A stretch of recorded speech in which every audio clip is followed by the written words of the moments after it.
Today, we are going to discuss all the things, well, a couple of things that married people should stop telling single people because we don't appreciate it. Thank you very much.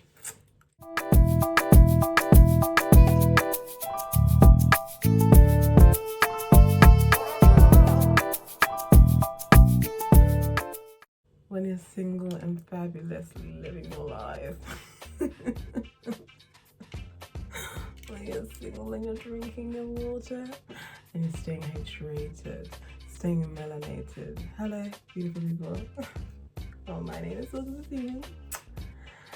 Welcome to IDK 2.0, where all things are extra because I am. Your single friend comes up to you and they express that they're in a season of life whereby they desire marriage and they would love partnership. Please realize that this is quite a sensitive and vulnerable discussion. And what we don't want to hear is that, well, singleness is a gift and you have so much time. You just have so much time. I think what we need to realize is that a lot of singles do realize that they have uninhibited focus on their crafts, that, they have time to work on themselves, build themselves. We totally get it. We don't have dependence. We don't have all the responsibility of catering to so many people. Nevertheless, it doesn't mean that my desire for marriage should be shunned, because as much as singleness is a gift, so is marriage. He who finds a wife obtains favor from the Lord, and companionship is such a beautiful thing. We weren't made to kind of be alone. We weren't made for that. So it's a natural desire, and I'm presenting it to you. Please be kind in your response. And this whole thing of we just have all the time in the world, as if singles are just twiddling their fingers with nothing to do. No, a lot of us are pursuing further education. We are, starting businesses. We are working on our crafts. We are trying to serve in our local church, because the local church and singles are best friends. We are trying to engage with our friends, trying to maintain our family relationships. So it's not like we have nothing to do. Moving on to number 2. You know what? You meet someone when you're not looking. You just meet someone when you're not looking for it. And it's like, really? Did you just bump into your fella when you were walking in the street? No. And I get it in the sense of don't go out looking for love, because it can lead to you idolizing relationships, you idolizing marriage, and that can lead to all kinds of things.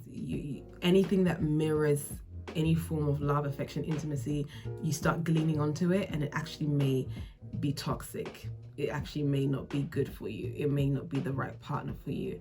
But because you desire it so bad, you're just like, well, the crumbs that I've got, that's enough, right? Yeah, so I get it from that stance, but what can happen with that, with saying that you just meet the person when you're not looking, is that it can lead to a lot of passivity. You telling singles that, oh, you just live your life, it can lead to a lot of passivity. People are still waiting on the Lord in their 50s. They're still waiting. They're still, living their life. And it's it requires a level of intentionality to meet people. And especially during quarantine, you really need to consider online dating. As a single, you need to consider being on social media forums, because how are you going to connect with people? You have to be available. People need to know that you exist. So, yeah. We need to kind of steer away from that one, because it can get quite techie. And then we have our amazing married couples who are matchmaking service providers, right? And they just love to connect all their single friends. However, when we decide as married people, married folks, when you guys decide that you want to match your single friends with someone, please embrace and hear the standards, the preferences, the likes, the dislikes, what attracts the single that you are you're talking to or you're friends with, what they're looking for. Please get to know these things. You don't just get to say, oh, you're single, my other friend is single, mingle. No, that's not cool. That's not cool. There's more to partnership than two people being available. And and as a married person, you should really know this. And then when we do express that, we're not quite interested in the people that you've kind of selected for us. Don't go on to say, oh, you see, you're too picky. You're just too picky. That's why you're single. Sis, bro. You were able to have your standards. You were able to have your likes, your dislikes. You were able to get your preferences. So now that I'm single, I just have to settle so that I can be with someone and come with you on double dates. Let's not stop it.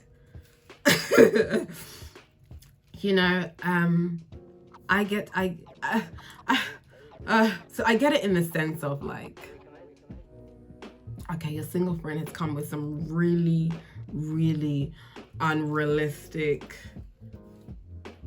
preferences and you're like, okay, you're doing too much. Yeah, but if it's something that is quite honorable and respect, my requirements, they're not too out of reach. Let's try to adhere to that when we try to do our matchmaking. Thank you, married people. We love you. I think this one is probably one that really gets to me. It really gets to me. I've come and I've said, I would really love to just like have someone to hold. It's getting cold and just I would love like someone to hug and to watch a movie with and to snuggle up with. And your response is, well, at least you don't have to share the duvet.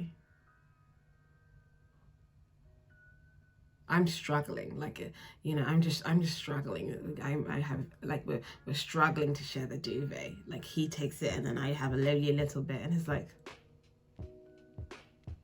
you couldn't get a king size duvet. You could not.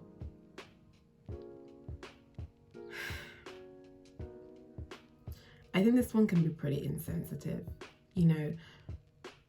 Physical touch is one of those things that it makes a person feel desired, wanted, safe, longed for. And even hormones such as dopamine, serotonin, oxytocin, they are all released when you touch someone with even with a mother and a child. It's a form of bonding. So I would also like, a dose of stress relief, anxiety relief, and a happy hormone boost. And I'm letting you know this. And all you have to tell me is, well, you're not struggling with the duvet. My final one.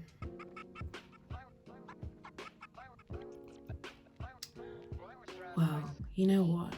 I hear that you would like to be married, but the Lord is working on you.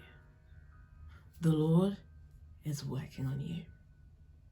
Embrace this time because the Lord is working on you. The last time I checked, being single was not a character flaw. Okay? We need to be very careful with this one because you can make a single feel like they are broken, they are unwhole, they have issues, and that's why they are single. No, there are many variables involved in why a person is single.